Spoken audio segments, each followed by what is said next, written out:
Now, the official Suncoast weather with ABC7 meteorologist John Scalzi.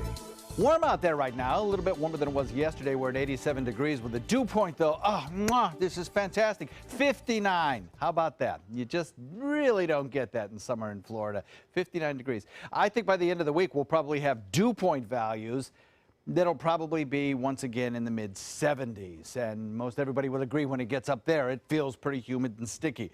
But 59, that is delightful. And enjoy it because it's just really not going to last. We now have an east wind establishing itself at about 10. That east wind is going to eventually bring a little bit more humidity into the picture. Right now, looking across the country, boy, it's a pretty quiet country so far this morning. We're looking at a few scattered showers in and around the Louisiana Delta region. The showers that have been over Mexico are kind of winding down. We have a few scattered showers in the plains and some around the mid-Atlantic. This is a frontal boundary that kind of stretches down through parts of the Ohio Valley and into the plain states. And then wrapping up around a low-pressure area off the Atlantic coast, we have some scattered showers that have now moved away from the northeast coastline, and they're kind of out in the Atlantic waters. So all in all, it's pretty tame. There is the potential a little later on for a severe weather threat. We'll show you where, but certainly not over the state of Florida. In fact, I think possibly some of the most widespread active weather in the country right now is occurring down in the very tip of the state. An old frontal boundary kind of meandering there, plus a general wind flow coming in that's producing a lot of moisture and humidity in the southern tip of the state, supporting these thunderstorms throughout the Florida Straits and the Keys as well. If you're traveling down there, this has been kind of persistent weather and probably will be for the next couple of days.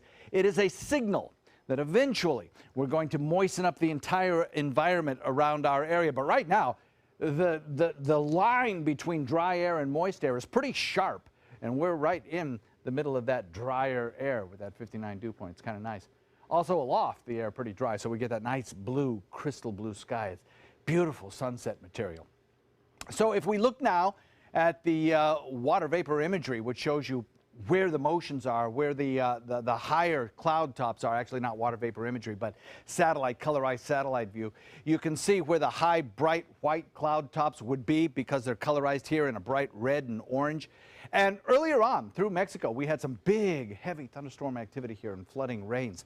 Now you look at it and things are kind of quieting down just a little bit, but we still have some big showers that are moving onshore from the Bay of Campeche and will eventually, I think, move into more mountainous regions and perhaps produce the potential for some flash flooding there. It is what's left over of what was Tropical Storm Danielle. It's not any longer. It's just a general area of low pressure, cluster of showers. This was a 4 a.m. reporting, and it's the last one given by the Hurricane Center.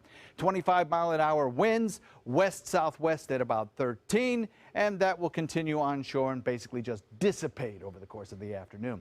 Still a potential for some flooding rainfall there, though, so we'll watch for that. Otherwise, that has no effect on the state of Florida. We remain quiet in that regard. High pressure, the dominant weather feature, dry air filtering in from the northeast, shifting more to the east.